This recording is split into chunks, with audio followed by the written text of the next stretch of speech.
questions for Charlie and Gabe. Charlie, can you maybe just walk us through your home run in the first, what looked like the game was over, and then things kind of quickly from there? Kind of what did you see on your screen, too? Yeah, I knew I got it well. Obviously, it's great that it went out, but at the end of the day, I was just trying to have a team at bat, just pass it to Josh behind me and keep the thing going. If we can get anything going with 2 outs, especially in the first inning, to get the boys going, it's really all that matters. So, obviously, we'll take the 3 runs, but as long as I had a team at bat, that was kind of the biggest thing there. Gabe, how about on yours? Can you kind of walk through what the message was in the dugout from the team before that inning, down 3 runs heading into the bottom of the 7th? Yeah, I mean, obviously you got to be a little fired up. You got to be a little motivated to come back in the game. And our guys did a great job of doing team at-bats. I mean, we had a lot of HBPs and walks that set up a lot of big innings for us. So, I mean, put it for the other guys. I mean, they'd set up a lot of innings that we were able to execute on. Just for either one of you guys, I know there was a lot of talk about how you guys can win without playing a perfect game. And it seemed like this was not obviously a perfect game for you guys, but you were able to get it done.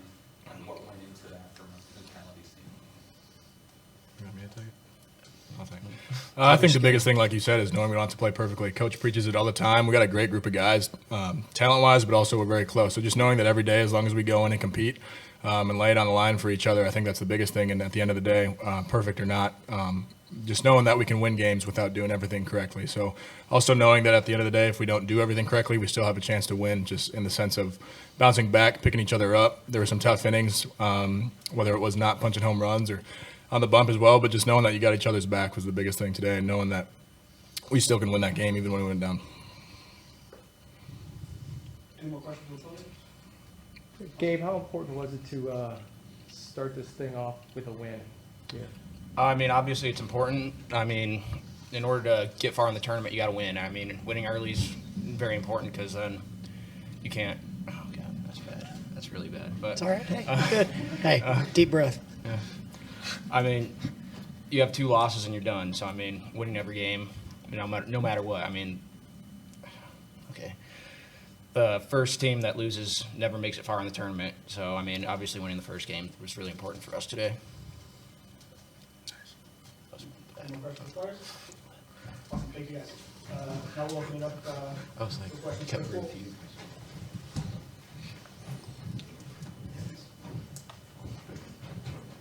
Coach, that pretty emotional game, and playing in this stadium with this crowd. I mean, just can you speak to that energy level, that extra energy that brought to your team? Yeah, I mean, first of all, what more can you say about our fans? I mean, the Husker fans that showed up in big numbers. We got a game. It's hot. It's 85 degrees out here, and middle of the day at 2 o'clock. And what a just a jolt of energy for our players.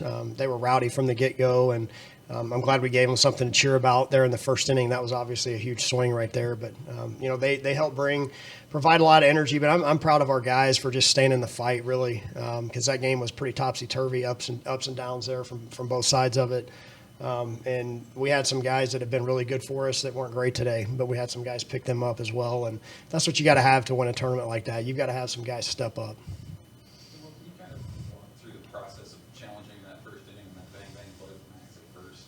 Were you allergic to that? Was that a hunch? Kind of what went into the challenge? Well, I just look at the reaction from Max and then from Coach Marcuzzo over there at first base. I thought he beat it out, so I thought the call, reversal was correct right there. Obviously, that ended up being a pretty massive play considering that would have gotten him out of the inning. But, I thought he beat it out. I'm glad the replay saw it that way as well.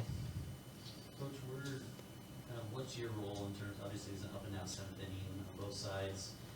How much of you are you going over to make sure you guys are kind of stable rather than going up and down? How involved are you in terms of? Yeah, I'm just trying to, get them to compete pitch to pitch. I mean, just understanding and realizing that if you try to ride the wave of, chasing what the scoreboard says, then you're going to be, you're going to be sad, and then you're going to be happy, and then you're going to be down, and then you're going to be up. We try to leave that to the people in the stands because they're, we're the ones that can kind of somewhat control what happens in the game. Like I said, I thought our fans were great, but I thought our guys, because they were willing to stay in the fight, and they were just very, very competitive throughout the entire game. When those moments showed up, we were ready for them. How do you feel like him and Pitch? Yeah, I thought he was sharp. Would like to have seen him, get a little bit deeper in that game and not allow that crooked number there. I thought he it looked like he was starting to run out of gas at about the 60 pitch mark, and we almost out of that inning right there. He had the left-hander matchup right there, and wasn't able to finish. I thought he was good early, short rest and all that, but for us to go deep in this tournament, we're probably going to have to ask him to come back again. What kind of player does it take, Dylan Carey, for freshmen to come in and just lock down their base defensively all year?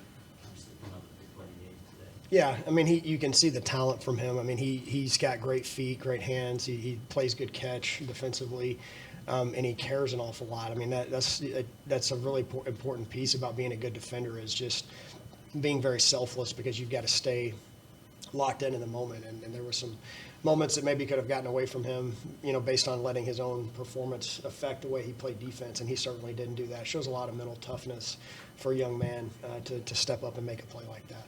Well, it looked like you had a big sigh of relief as you came out of the dugout when the game was done. What were the emotions in that moment, knowing you guys got out of here with the run win? Yeah, it was. There was a lot of intensity in that game, and it was back and forth. It was up and down. I mean, we haven't played in a lot of games, honestly, like that, where we score a bunch of runs and give up a bunch of runs and come out on the right side of it. So that was a great sign. And Will Walsh picked us up, and he's been hit on the chin a little bit here lately as well. So it was great to see him come in, and we just needed strikes. I mean, we needed strikes at the end of that game, and he provided that for us. Can you walk through the thought process with managing the bullpen today? Yeah. And when you did and didn't go to certain guys? Yeah, it pretty much played out the way that we thought it would. I mean, we talked about it extensively before the game. It's going to present itself probably in the 5th or 6th inning, who we're going to go to first.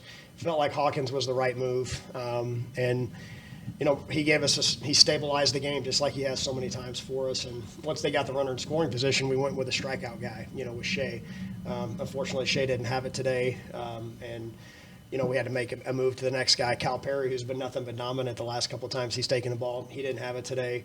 So at that point in time, it was, we need strikes. And so that's what played in. I didn't really have on my baseball bingo card, Will Walsh finishing the game tonight. But that's why you got to have a strong roster full of guys that are ready to go compete. How do things stack up behind Commissioner tomorrow? We'll have to take a look at that. We've got, still quite a few guys down there that can give us some innings. Jackson Brockett, you've got, Christo, Sears, some of those guys, Garza. You got a bunch of guys down there that can throw the ball over the plate. I mean, you see in this ballpark too, even though there were some balls that flew out of the park, I mean, it's still not easy to rely on the home runs. So strikes are certainly at a premium.